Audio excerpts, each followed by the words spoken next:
Hi there, and welcome to day 4 of the challenge that I'm doing, where I have to make a video a day for 30 days, and this is day 4. So I'm reading part 4 of my latest published novel, Gold Plated. So that's the one I'm reading for you in this series of videos, and this part is called The Golden Day, and it's set in September 2017. September in Scotland can often produce what is fondly called an Indian summer, and I take it as a good sign when the day draws warm and fair after the few cold, rainy days that preceded it. Perhaps it's time for Paul and me to have our own Indian summer. That time of great happiness that sometimes happens late in a person's life, after retirement, but before the infirmity of old age. I've been waiting for it to start. Paul is supposed to be retired, but he's almost as busy as he was when he worked. After he left the college faculty, he stayed on in a substitute capacity, as he calls it.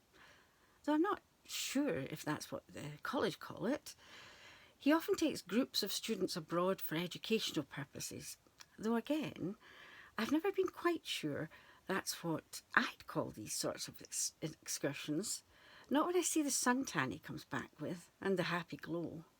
I can't imagine keeping tabs on a group of students in Rome or Paris is at all fun, though. Not at Paul's age. But there, he assures me he enjoys the jaunt and the art, despite the many minor irritations. Gives me a buzz, he claims, when I remark on his good humour when he comes home. Keeps me young.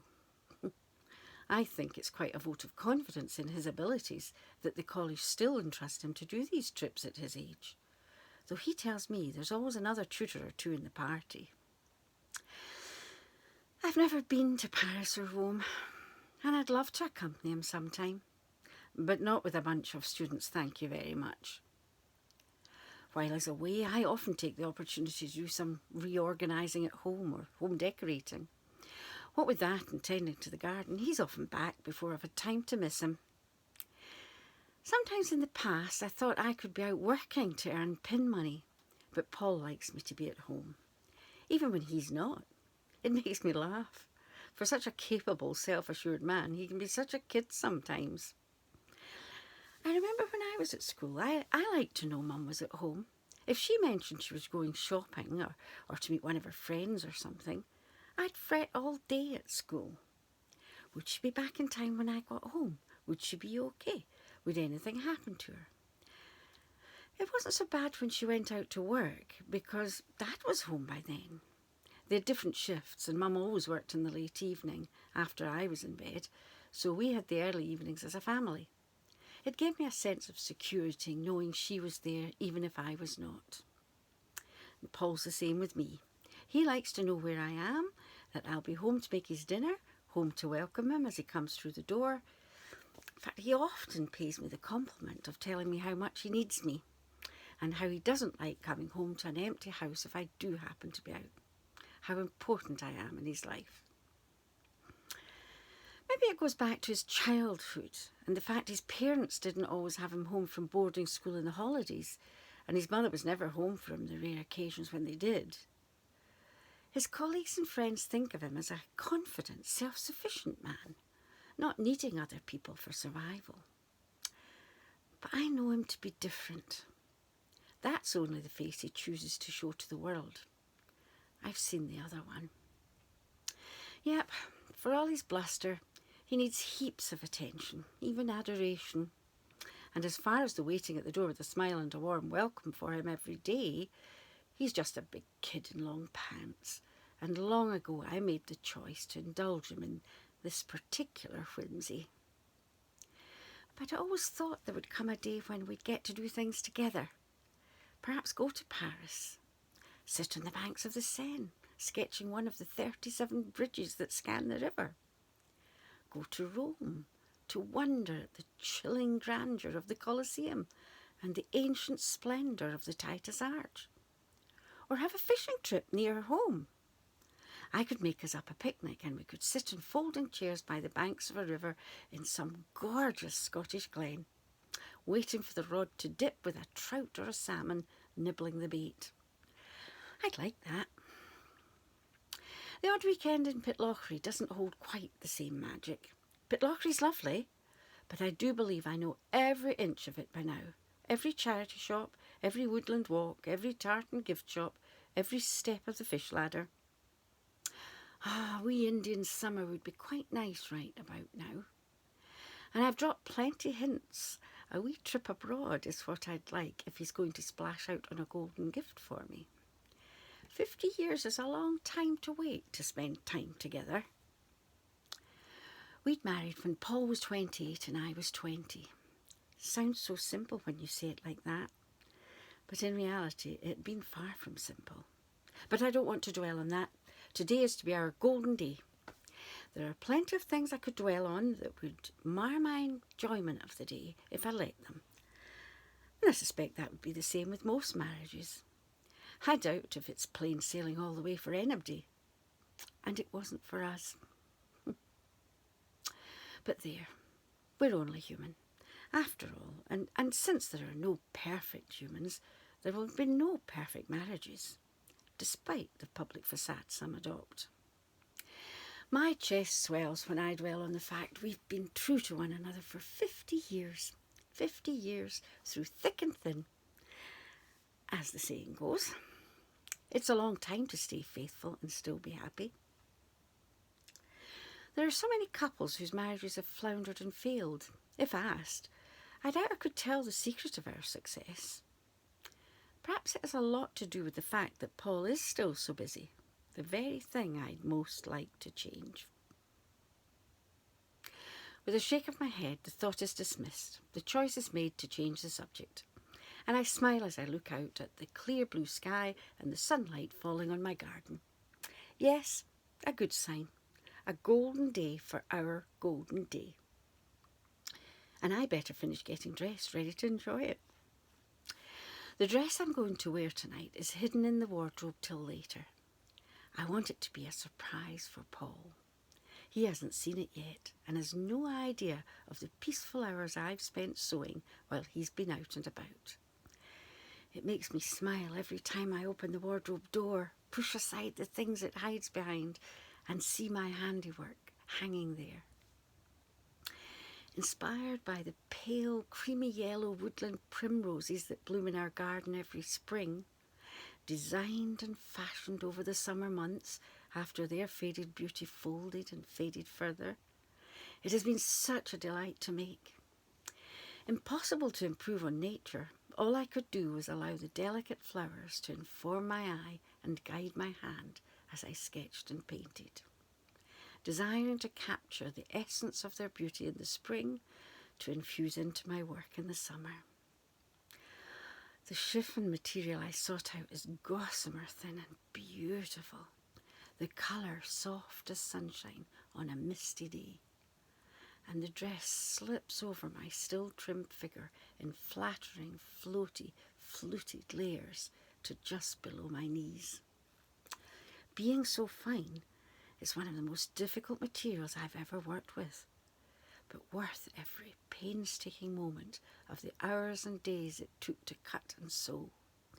Even the buttery silk lining had to be handled gently. Never have I worked so slowly, and never have I been so rewarded for my care. My fingers melt with pleasure as they linger on the fabric, and I long to feel my creation slip over my body to caress my skin. I thrill with contented anticipation. But for now, I need to don something more suited to cooking breakfast. So I slide the hangers along the rail, hiding my treasure for a little longer, and pull out a comfortable sweater in my signature dusty pink and team it with a pair of soft dove-grey trousers. But oh, how I look forward to wearing my primrose dress with its draped neckline and sheer, floaty, wrist-length sleeves.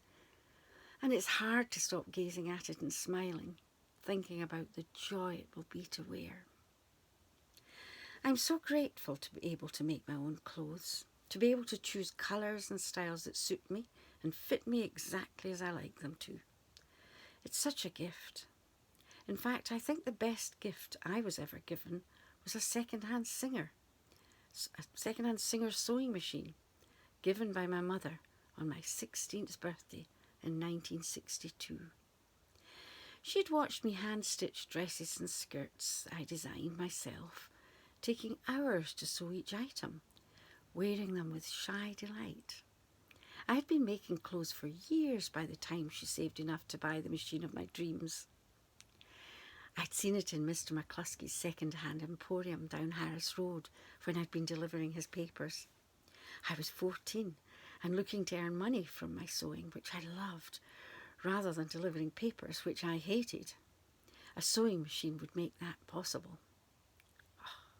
I started saving what I could of the money I earned delivering papers, which was a pitiful amount to start with, though the tips were sometimes good around holiday times. It seems Mr. McCluskey spoke to my mother one day when she was in the shop, telling her he noticed how I couldn't walk past without checking the machine was still there, how I would let my hand brush over it when I thought he wasn't looking. "You need to buy that machine for your daughter," he told her, promising to keep it aside for me until she could save the money. I was devastated when it disappeared from the shop window. I spent all my savings on rubbish in a fit of childish pique, unaware the machine was not lost to me. It took Mum 2 years to save up for it, and she presented it proudly, gift wrapped in love. I still have it, and I doubt I'll ever part with it. It represents such an important part of who and what I am. Truly a life-saving, life-changing gift. With the help of my mother and that machine, by the time I was leaving school in 1964 at 18, I had built a thriving business designing and making clothes for my mother's friends, their children, and many of my friends. Mum and I reckoned the money I made from my business would help see me through art college, and I do believe it would have, had I not met Paul. Closing the wardrobe door on my special dress, I pull on my top and trousers, ready to make his favourite breakfast of hot buttered muffins loaded with bananas, figs and maple syrup, washed down with rich filtered coffee. Paul whistles happily as he comes through from the shower. "Seen my deodorant anywhere?" he asks. "On the shelf," I suggest. He walks back through to the bathroom and finds it there on the shelf, where it always is. "Got it," he shouts through. "Wondered where it had gone." I laughed to myself. Yep, a big kid in long pants. "Thought I'd head to the club for a few holes before lunch," he shouts through, stealing a tiny bit of sparkle from my day. Oh, I thought... "Booked it in yesterday. Sorry, forgot to tell you," he says as he wanders through, tossing the towel in the vague direction of the dirty washing hamper. "I'll just grab a quick coffee when I get there and lunch at the club too. Save you making anything." I watch as he brushes his hair, standing in front of the long mirror in glorious nakedness. His long, lean body still beautiful, even for a man his age. I like that we've both taken care of ourselves over the years, that his nakedness can still excite me, that my hand can still enjoy that slide down flat, firm stomach. But today, a slight irritation that he's going out makes me turn away disinterested, depriving him of the admiration I know he loves to see in my eyes. He's already scuppered my plan A. Having polished the fishing rod and hidden it under my side of the bed last night, I thought, and I did try, to give it to him when we got up this morning. But he was too difficult to pin down for a moment's quiet time. He's been buzzing about the place, all fired up, ready for his party. Every time I suggest we sit for a minute, he is at something he had to do. "Give me a minute, love, I'll just..." Whether it was cleaning his shoes, phoning the band members, laying out his clothes, whatever, he was too wired to stop and sit still. Then it was his shower, and now he's still on the go, off for a round of golf. My plan B was to give him the fishing rod and his card while we enjoy a lazy late breakfast after his shower. I pictured us sitting in the conservatory with the newspapers, enjoying an hour or two of calm after he's run out of preparations for the fun of the party, so my disappointment is showing like a long grey